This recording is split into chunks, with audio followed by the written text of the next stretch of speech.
అందరికీ నమస్తే అండి. మనందరికీ తెలుసు, మాజీ మంత్రి వైసీపీ నేత పేర్ని నాని టీడీపీపై సంచలనమైన వ్యాఖ్యలు చేశారు. అంటే ఒక రకంగా చెప్పాలంటే ఆయన ఎందుకు ఈ వ్యాఖ్యలు చేశారు అనే దానికి కారణాలు కూడా మనం అనేక రకంగా అనుకోవచ్చు. ఎందుకంటే నిన్న గూగుల్ డేటా సెంటర్కు శంకుస్థాపన జరిగింది. దాని గురించి కావచ్చు, దాన్ని ప్రజల్లోకి వెళ్ళనివ్వకుండా చేసే విధంగా ఆయన మళ్ళీ ఈ వ్యాఖ్యలు చేశారా? మొన్నేమో పెట్రోల్ డీజిల్ ధరలు మరి చాలా ఎక్కువగా ఆంధ్రప్రదేశ్లోనే పెరిగిపోతున్నాయంటూ చాలా హడావిడి చేసిన పరిస్థితి మనమైతే గమనించాం.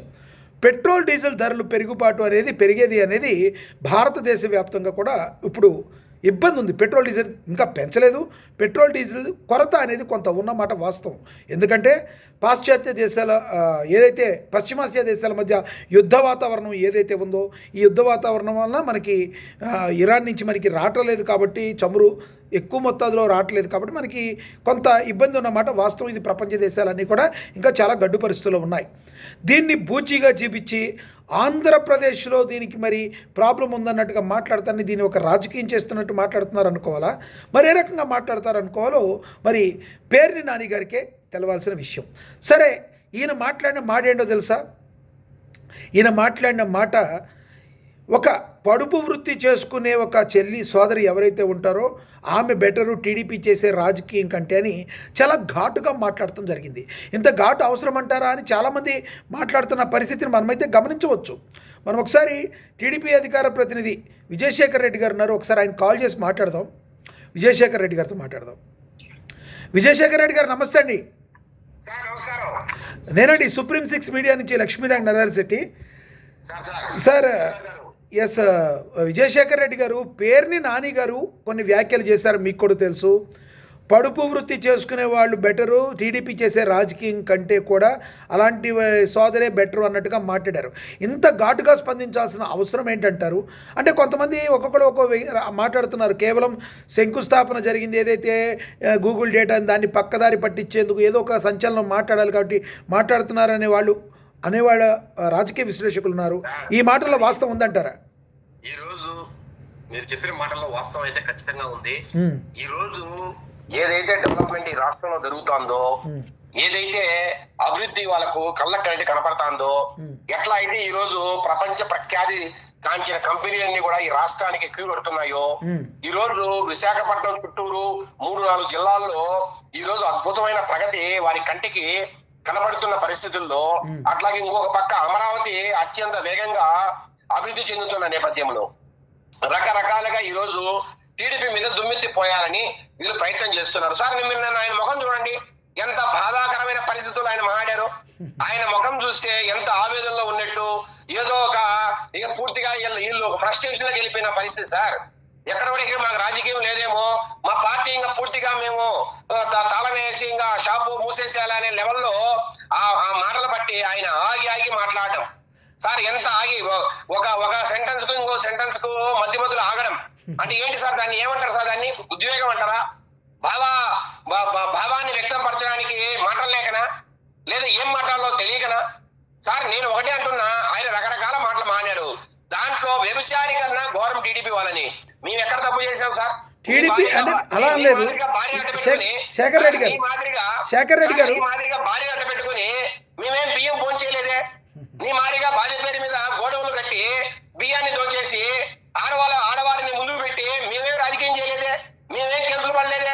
సార్, ఈ రోజు చంద్రబాబు నాయుడు గారి దయతో నీ భార్య ఈ రోజు జైలు పోకుండా బతికిపోయింది. ఆమె జైలు పోయింది, నీ పరిస్థితి సార్. ఈ రోజు ఆత్మహత్య చేసుకోవాలి సార్. పేరుని ఒక ఏమీ తెలియని అమాయకురాయల పేరుతో గోడౌన్లు కట్టి బియ్యాన్ని వేల టన్నుల బియ్యాన్ని మీరు కొట్టేసి ఈ రోజు ప్రభుత్వానికి బాకీ పడి మోసం చేసి ప్రభుత్వాన్ని 420 కేసులో నీ భార్య జైలుకుపోతే నీ పరిస్థితి ఏంది? దాన్ని ఏమంటారు సార్? నువ్వు రాజకీయ విచారి కదా సార్. నేనంటున్నా ఇలా రకరకాలుగా. సార్, అంబటి రాంబాబు గంట అరగంట అని ఆడవాళ్ళతో మాట్లాడిన ఆయన ఏమంటారు సార్? వ్యభిచారంటారా? అట్లాగే రకరకాలుగా ఈ రోజు మాట్లాడుతున్నారు సార్. గోరట్ల మాధవ్ న్యూడ్ కాల్లో ఆడవారితో మాట్లాడిన వాడిని ఏమంటారు సార్?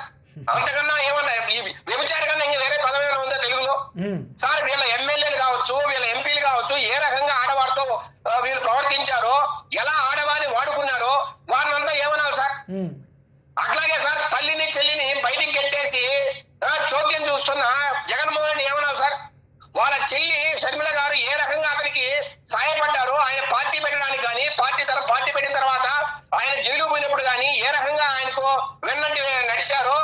ఇప్పుడు జగన్ బాణం అని చెప్పి ఏ రకంగా ఆయన ఆమె పాదయాత్ర చేసిందో, ఎంత కష్టపడిందో ఈ రాష్ట్రం అంతా చూసింది సార్. విజయశేఖర్ రెడ్డి గారు మీరు ఇక్కడ విజయశేఖర్ రెడ్డి గారు బయట తరిమేస్తే Yes, దాన్ని ఏమనాలి సార్? విజయశేఖర్ రెడ్డి గారు మీరు ఇక్కడ ఒకటి గమనించాలి. ఆయన టీడీపీ వాళ్ళని అనేలేదు, టీడీపీ చేసే రాజకీయాన్ని అన్నారు. టీడీపీ చేసే రాజకీయం ఈ విధంగా ఉంటుంది అన్నారు. అది గమనించారు సార్. నేను ఒకటే అంటున్నా, ఎవరి మనస్తత్వం బట్టే వాళ్ళు రాజకీయాలు చేస్తారు. ఇప్పుడు మమ్మల్ని అంటున్నా, మీరు చేస్తున్న రాజకీయాలు ఏమనాలి సార్? మేమేం తప్పు చేసాము సార్? టీడీపీ వాళ్ళు ఏం తప్పు చేశారు సార్? మేము ఈ రోజు కూటమి ప్రభుత్వంలో భాగం, సెంట్రల్ లో కావచ్చు, స్టేట్ లో కావచ్చు, 3 పార్టీల కలయికతో మేము కూటమిలో భాగంగా ఉన్నాం. మేమేమైనా ఏ రోజైనా కాంగ్రెస్ వారిని కలిసామా? కాంగ్రెస్ వాళ్ళకి ఓటేసామా? మీ మాదిరిగా 2 పక్కల నాటకాలు చేస్తున్నామా సార్? ఒక పక్క సార్ ద్రౌపది ముర్ము గారికి ఓటేసే క్రమంలో మీరు ఒక పక్క బీజేపీతో మాట్లాడతారు, ఇంకో పక్క ఏమో వైసీపీ కాంగ్రెస్ తో మాట్లాడతారు. మీ ఎంపీ మేడా రఘునాథ్ రెడ్డి మల్లికార్జున ఖర్గే కలవడం వాస్తవం కాదా? మీ రాజ్యసభ ఎంపీని మీ కాంగ్రెస్ జాతీయ అధ్యక్షుడితో మాట్లాడించింది మీరు కాదా? మేము ఓటేస్తాం మీకే చెప్పించింది మీరు కాదా? ఇలా అనుకోవచ్చా? ఇలా అనుకోవచ్చా విజయశేఖర్ రెడ్డి గారు? ఇప్పుడు అంబటి రాంబాబు గారు ఒక ఇష్యూలో టీడీపీని తిట్టి ఆయన తెగ ఫేమస్ అవుతూ విపరీతంగా బయట జనాలతో తిట్టించుకోబడుతున్నాడు, ఏదో ఒకటి నలుగురు నోళ్లలో ఉంటున్నాడు. ఎక్కడ తాను వెనకబడిపోతున్నానో అని ఏదో ఒకటి మాట్లాడాలని, ఒకవేళ ఒక సామాజిక వర్గంలో ఉన్న అంబటి రాంబాబు కంటే తను వెనకబడిపోయాననే ఫీలింగ్తో ఏది పడితే అది మాట్లాడుతున్నారు అనుకోవచ్చా? అది కూడా పాయింటే సార్. ఇది రకరకాలుగా వీళ్ళు మాట్లాడుతున్నా, ఎందుకంటే సార్ ఫ్రస్ట్రేషన్ లో ఉన్న వీరికి ఎలాగైనా మేము ప్రజల్లో నానాలి, ప్రజల్లో మేము పార్టీని కొంత ముందుకు పోవాలంటే, ప్రజల్లో మేము తిరగాలంటే, ప్రజలు మమ్మల్ని మంచనాలంటే మేము విపరీతమైన ధోరణిలో మేము ఈ రాష్ట్ర ప్రభుత్వం మీద కావచ్చు, సెంట్రల్ ప్రభుత్వం మీద కావచ్చు మేము మాట్లాడితే ఆ రకంగా మాకేదో గొప్పగా మాకు పబ్లిసిటీ వస్తుందనే ఒక భ్రమలో వాళ్ళు మాట్లాడడం ఏ రకంగా దీన్ని న్యాయం అంటారు సార్? సార్ ప్రజలు అన్ని చూస్తున్నారు. ఈ పేర్ని నాని కావచ్చు, అట్లాగే లకారాలతో మాట్లాడే అంబటి రాంబాబు కావచ్చు, అట్లాగే అత్యంత దారుణంగా మాట్లాడే గోరంట్ల మాధవుడు కావచ్చు, ఇట్లా రకరకాలుగా, లేదంటే అమ్మను అక్కను మాట్లాడే కొడాలి నాని కావచ్చు, ఆడవారనే గౌరవం కూడా లేకుండా అత్యంత నీచగా మాట్లాడే ఆర్కే రోజాని కావచ్చు, వీళ్ళందరి వల్లనే 151 సీట్లు ఉన్న జగన్మోహన్ రెడ్డికి 11 సీట్లు వచ్చాయి. ఈ రోజు ఆ 11 సీట్లు మళ్ళా ఒక సీటుకో లేకపోతే సీట్లు పరిస్థితి వీళ్ళు తెచ్చుకోవడానికి ఈ రకంగా ప్రవర్తిస్తున్నారు. ఏమి తప్పు జరిగిందని ఇంత ఘోరంగా మాట్లాడుతున్నాడు పేరు నాని సార్?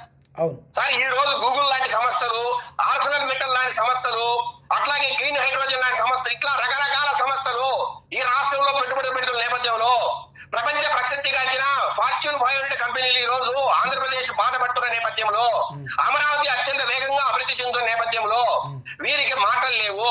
ఈ రాష్ట్ర ప్రభుత్వం మీద ఏం మాట్లాడాలో అర్థం కాక ఈ రకంగా మాట్లాడుతున్నారు.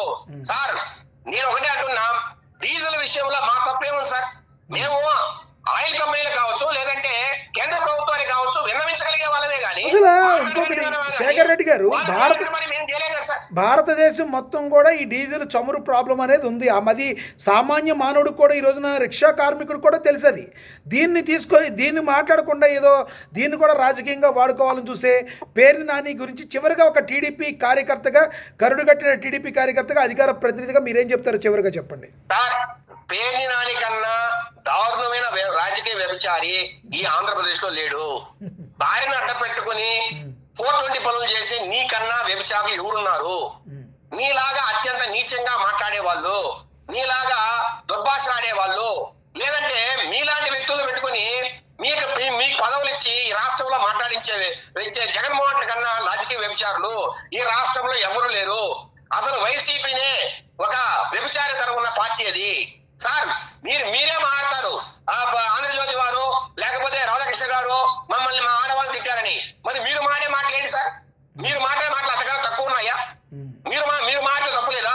అసలు అమరావతిలో రైతులను మహిళా రైతులు ఏం మాట్లాడారు సార్? మీరు వేసల రాజధాని అని మీ సాక్షి టీవీలో మాట్లాడలేదా? మాట్లాడితే ఈ వేసలు అని ఎందుకు మాట్లాడుతూ ఉంటారంటారు వైసీపీ వాళ్ళు? సార్ ఇదంతా కూడా పబ్లిసిటీ పిచ్ లో భాగం. ఈ రోజు ఏదైతే అభివృద్ధి జరుగుతుందో, ఏదైతే నారా లోకేష్ గారికి మంచి పేరు వస్తుందో, ఆ పేరును రానీయకుండా తెలుగుదేశం పార్టీ మీద కావచ్చు, కూటమి ప్రభుత్వం మీద కావచ్చు దుమ్మెత్తి పోస్తే ప్రజల్లో మమ్మల్ని పలసం చేయాలా, నారా లోకేష్ గారిని పరిచయం చేయాలి, అట్లాగే తెలుగుదేశం పార్టీని పరిచయం చేయాలి, కూటమి ప్రభుత్వాన్ని పరిచయం చేయాలనే ఒక దుర్బుద్ధితోని ఈ రకంగా Right. మాట్లాడతారు తప్పితే Right. ఇక్కడెక్కడ వాస్తవాలు లేవని కూడా నేను భావిస్తున్నాను సార్. ధన్యవాదాలండి మీ అభిప్రాయం తెలియజేసినందుకు విజయశేఖర్ రెడ్డి గారు. ధన్యవాదాలు. ఎస్, మనం చూసాం కదా, టీడీపీ కార్యకర్తలు కూడా చాలా కోపోద్రిక్తులై ఉన్నారు. ఎందుకంటే టీడీపీ రాజకీయం ఎలా చేయాలో ఆ రాజకీయ పార్టీ గురించి మీకు ఎలా తెలుస్తుంది పేరు నాని గారు? మీరేదో వచ్చి బయటకు వచ్చి ఇదే మీరు చంద్రబాబు గారి యొక్క మంచితనం గురించి చెప్పారు. ఆవిడ మీ భార్య గారి విషయంలో చంద్రబాబు గారు ఈ విషయంలో చాలా బాగా మాట్లాడారని, పిడిఎస్ బియ్యం ఏదైతే ఉందో ఆ విషయంలో మీరు మాట్లాడినప్పుడు ప్రభుత్వం స్థాపించిన కొత్తలో ఆవిడ జోలికి రాలేదని మాట్లాడారు. అప్పుడేమో బాగా కనిపించిన చంద్రబాబు గారు మీకు ఈరోజు మరి ఆయన రాజకీయం మరి ఇంత దారుణంగా కనబడుతుందంటే ఆ నోటితో మాట్లాడటానికి అన్నిసార్లు ఉపయోగపడతలేదు. ఒక పడుపు వృత్తి చేసేవారి రాజకీయం బెటర్ అని మీరు మాట్లాడుతున్నారంటే ఏమనుకోవాలి? మీకు అహంకారం ఉందనుకోవాలా? ఏమనుకోవాలి? పేర్ని నాని గారు, ఇదే రకంగా కనుక మీరు ఉంటే మీరు మీ యొక్క క్రెడిబిలిటీని ఆల్రెడీ ఎప్పుడో పోగొట్టుకున్నారు. మరి ఇంకా చండాలంగా దిగజారిపోతున్నారు. కాబట్టి సరిగ్గా ఉండి నోరు అదుపులో పెట్టుకుంటే మీరు బాగుంటుంది. నోరు అదుపులో పెట్టుకోకపోతే మాత్రం భారీ మూల్యం ప్రజలు మీకు ఆల్రెడీ ఇచ్చారు, భారీ మూల్యం చెల్లించుకోబోతున్నారు. ఆ 11 సీట్లు కూడా రాకుండా మరి దౌర్భాగ్యమైన రాజకీయంగా అస్త్ర సన్యాసం చేసే దిశకి మీరు వెళ్ళటమే కాకుండా మీ సుపుత్ర రత్నాన్ని కూడా తీసుకువెళ్తారని మరి రాజకీయ విశ్లేషకులు చెప్తున్నారు. మీరేమంటారో కింద కామెంట్ బాక్స్లో కమెంట్ చేయండి. ఇది ఇవాల్టి స్పెషల్. మరి చూస్తూనే ఉండండి supreme 6 media. Please subscribe supreme 6 media. నేను మీ లక్ష్మీనారాయణ శెట్టి. నమస్తే.